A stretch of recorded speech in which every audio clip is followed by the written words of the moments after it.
Hello students, good morning, very warm good morning to all of you. Uh, let's we have to start the next topic that is known as that changes during the pregnancy और pregnancy and embryo development. इस chapter में हम लोगों को last topic study करना है okay जिसका नाम है प्रेगनेंसी इन एम्ब्रियो डेवलपमेंट ओके। तो यहाँ पर सबसे चीज़ है कि सबसे पहले तो आप जो है अगर वीडियो पसंद आया तो उसको लाइक कीजिएगा, सब्सक्राइब कीजिएगा ओके। तो यहाँ पर हम लोग सबसे पहले पढ़ेंगे कि जब भी इम्प्लांटेशन होता है, मैं आपको बता चुका था what is implantation. Implantation is a process of attachment of foetus with the wall of uterus okay. वो जो फीटस है उस फीटस का किसके साथ अटैचमेंट होना, with attachment of the wall of uterus. Wall of uterus के साथ अटैचमेंट होने की प्रोसेस को हम लोग क्या बोलेंगे, this is known as the implantation. तो इम्प्लांटेशन में क्या होगा कि जैसे आप देख पा रहे हैं कि इसमें क्या डेवलप होती है, क्रोन आयोनिक विलाइज। ये जो आपके बुक में डायग्राम दिख रहा है ओके, यहाँ पर ये फीटस है इस तरह से फिंगर लाइक प्रोजेक्शंस डेवलप करेगा ओके। कौन, टोनोप्लास्ट। इसकी ये जो ऊपर वाली मेम्ब्रेन कौन सी थी, टोनोप्लास्ट। ये tonoplast finger like projection develop करेगा और फिंगर लाइक प्रोजेक्शन जो है फीमेल की यूटेराइन वॉल को अटैच करने में हेल्प कराएगी। क्रोनायोनिक विलाई जो होती है वो यूटेराइन टिश्यू को इंटरडाइजेस्टेड कर लेगी, which is that other jointed to the structure and functioning of the foetus. यहाँ पर क्या होगा कि एक लंबी सी कॉर्ड बनेगी और एक बल्ब लाइक स्ट्रक्चर बनेगा। वो बल्ब लाइक स्ट्रक्चर जो है वह मदरनल या मैटरनल टिश्यू को फिटस से क्या कर देगा, अटैच कर देगा। तो this disc like structure is known as the placenta. वो क्या कहलाएगा, प्लेसेंटा कहलाएगा। सबसे पहले तो इसमें क्रोन आयोनिक विलाइज बन जानी है। ये क्रोन आयोनिक विलाइज जो होती है, ये क्रोन आयोनिक विलाइज जो है मदर को फिटस से कनेक्ट करती है। इसके बाद एक डिस्क लाइक स्ट्रक्चर अपीयर्ड होगा। वो डिस्क लाइक स्ट्रक्चर क्या कहलाएगा, that is known as the placenta. वो क्या कहलाएगा, प्लेसेंटल। इससे भी विलाइज निकलती है, वो कहलाती है प्लेसेंटल विलाइज, जो दोनों को बीच में अटैचमेंट प्रोवाइड करने में हेल्प करेगी। उसके बाद हम लोग बात करते हैं कि क्या रोल होता है प्लेसेंटा का okay. What is the important role perform by the placenta. अगर प्लेसेंटा की बात करें तो प्लेसेंटा क्या इंपॉर्टेंट रोल प्ले करेगा, placenta facilitate the supply of oxygen okay. ये क्या करेगा, एक तो कनेक्टिंग लिंक है, बट ये क्या कर रहा है कि प्लेसेंटा जो है वो एक तरह की सप्लाई लिंक है। ये जो है वो ऑक्सीजन एंड न्यूट्रिएंट्स को जो है वो एम्ब्रियो से मदर से एम्ब्रियो की तरफ ट्रांसफर करेगा। It is to remove carbon dioxide. ये बॉडी से कार्बन डाइऑक्साइड और एक्सक्रीशन जो होता है उस एक्सक्रीशन को रिमूव करने में भी क्या करता है, इंपॉर्टेंट रोल प्ले करता है। So it is important role to removal of the carbon dioxide and the excretion. इसके अलावा इसे अम्बेलिकल कॉर्ड निकलती है, हम लोग देख चुके हैं कि इससे क्या निकल रही है, अम्बेलिकल कॉर्ड। आप डायग्राम में देख पा रहे हैं तो जो अम्बेलिकल कॉर्ड निकल रही है ये अम्बेलिकल कॉर्ड ओके। तो ये क्या करेगी, this which help in transport of substance from embryo to the mother और मदर टू एम्ब्रियो ओके। वैसे तो क्या होता है कि मदर से ही सारी चीज़ें कहाँ ट्रांसफर होती है, एम्ब्रियो में, पर कुछ चीज़ें बाहर निकालने के लिए भी क्या करेगा, umbilical cord important role play करेगी। इसके अलावा क्या होता है कि कुछ हार्मोन, ये हार्मोन वैसे सीक्रेट नहीं होते। ये हार्मोन कब सीक्रेट होते हैं, at the time of the pregnancy. सिर्फ कब सीक्रेट होंगे, प्रेगनेंसी के time.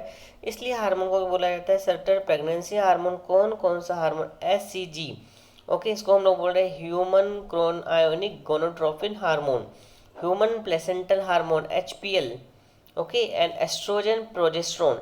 These hormone play an important role. इसके अलावा एक और हार्मोन होता है रिलैक्सिन हार्मोन। ये रिलैक्सिन हार्मोन क्या करता है, it is secreted by the ovary. Ovary secrete करती है ओके। ये प्रोड्यूस करता है वुमेन में only the during the pregnancy. ये हमेशा जब प्रेगनेंसी होगी तभी बनेगा, अदरवाइज नहीं फॉर्म्ड होता है। इसके अलावा और भी हार्मोन होते हैं जैसे कि oestrogen progesterone cortisol prolactin thyroxine. इनका लेवल भी जो है टाइम टू टाइम क्या होता है, इंक्रीज होता रहता है, जिसकी वजह से नेसेसरी मटेरियल जो होते हैं वो मटेरियल बेबी की तरफ या फीटस की तरफ जाएंगे for growth, metabolic changes and mother maintenance of pregnancy. ये सारे हार्मोन इंपॉर्टेंट रोल प्ले करेंगे काई में, it play an important role in the foetal growth में, मेटाबॉलिक चेंजेस में of mother and the maintenance of pregnancy in the mother. ये जो है एक इम्पॉर्टेंट रोल है इन सभी हार्मोन का। नेक्स्ट टॉपिक है आपका that is known as the gestation. Gestation क्या हो रहा है, हम लोग किसको बोल रहे हैं, गेस्टेशन जो होती है after that process of the after the process of the implantation. Implantation के बाद की जो प्रोसेस होती है उस पीरियड को हम लोग क्या बोलते हैं, गेस्टेशन पीरियड। क्या नाम दे दिया गया है, गेस्टेशन। गेस्ट्रेशन या गेस्टुलेशन का मतलब होता है दैट डेवलपमेंटरी पीरियड। क्या हो रहा है, डेवलपमेंटरी पीरियड। किसका डेवलपमेंट, एम्ब्रियो का। तो एम्ब्रियो के अंदर पहले स्टार्टिंग में दो लेयर बनती है। पहली लेयर बनती है, first layer is known as ectoderm and second layer बनेगी कौन सी, एंडोडर्म। ओके जब इम्प्लांटेशन हो जाता है तो इसके बीच में एक और लेयर बनती है, this known as a mesoderm. Ectoderm ऊपर बनेगी, ओके एंडोडर्म नीचे, और मेसोडर्म कहाँ बनेगी, बीच में। So three layers are collectively known as the germs layer. तीनों लेयर को क्या बोला गया है, जर्म्स लेयर। अब क्या हो रहा है कि जो ट्रांसफर ऑफ ब्लास्टोसिस, ब्लास्टोसिस किस में ट्रांसफर हो गया है, three layer structure, ectoderm, endoderm and the mesoderm. इस प्रोसेस को कहा जाएगा गेस्ट्रेशन पीरियड। ये जो थ्री लेयर्स हैं, ये सारे लेयर जो हैं चाइल्ड के अंदर कुछ इंपॉर्टेंट ऑर्गन्स का फॉर्मेशन करेगी, जैसे lungs, liver, heart, reproductive tract, brain. Okay तो इन सभी के अंदर से हम लोग बोल सकते हैं जो स्टार्टिंग की जो ट्रोनोप्लास्ट सेल थी उन सेल को हम लोग बोल रहे हैं स्टेम सेल। ये स्टेम सेल क्या करती है, ये स्टेम सेल जो होती है बॉडी के अंदर अलग अलग ऑर्गन का फॉर्मेशन में हेल्प करेगी। जो भी बॉडी में लीवर, पेनक्रियाज और लंग्स वगैरह जो भी बन रहा है उन सभी ऑर्गन्स को बनाने में एक इम्पॉर्टेंट रोल प्ले करती है। उसके बाद changes in the embryo. Embryo में क्या क्या चेंजेस आएंगी, ओके अगर हम बात करें तो ह्यूमन प्रेगनेंसी कितने मंथ की होती है, 9 मंथ की।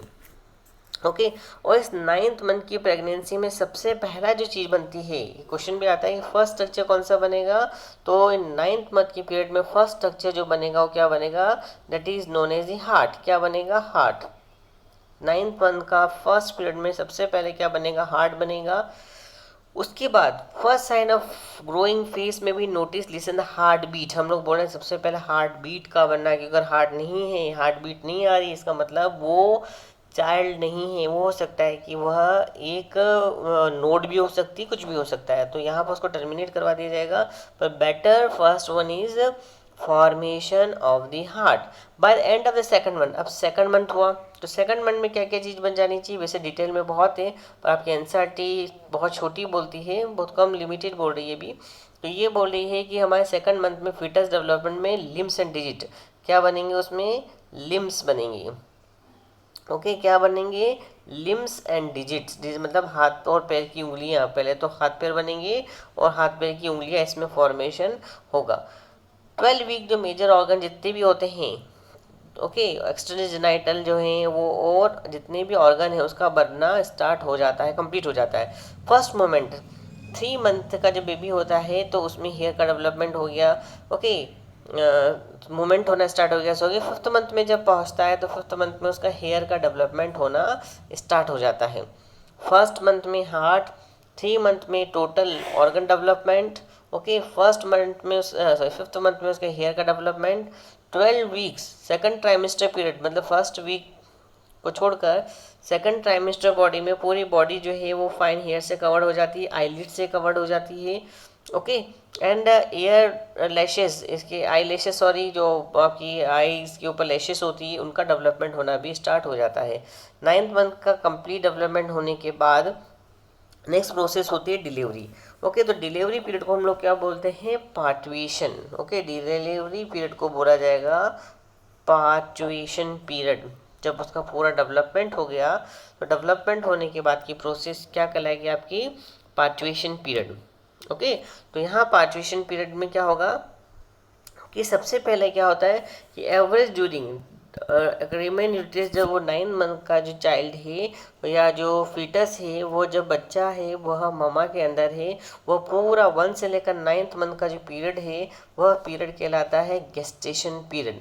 तो गेस्टेशन पीरियड जैसे ही कंप्लीट होता है विग्रस कॉन्ट्रैक्शन इन यूटेरस, जो यूटेरस होता है उस यूटेरस के अंदर क्या होगा, कॉन्ट्रैक्शन क्या होना स्टार्ट हो जाएगा, दिस इज अ कॉन्ट्रैक्शन। उसके अंदर कॉन्ट्रैक्शन की प्रोसेस स्टार्ट हो जाएगी और कॉन्ट्रैक्शन की प्रोसेस से वो चाइल्ड का बर्थ होगा। ओके, तो ये जो पूरी प्रोसेस है वो दो चीज़ कर रही है, एक तो हार्मोन करेंगे और एक एंडोक्राइन ग्लैंड करेगी।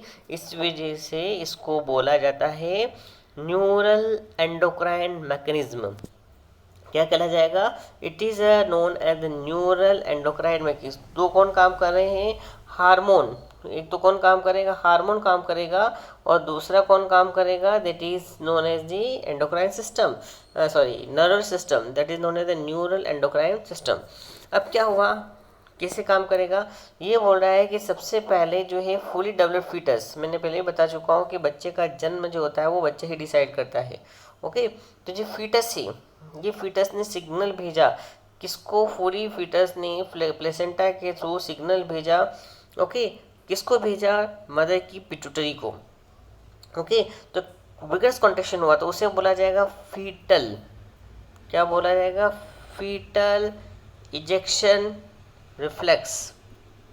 ओके, जहाँ बच्चा सिग्नल भेज रहा है मदर की पिट्यूटरी को, उसे बोला जाएगा फीटल इजेक्शन रिफ्लेक्स। अब क्या हुआ कि ट्रिगर जो है, जैसे उसने भेजा तो मदर की पिट्यूटरी ने क्या काम किया? मदर की पिट्यूटरी ने हार्मोन सिक्रेट किया। कौन सा? ऑक्सीटोसिन।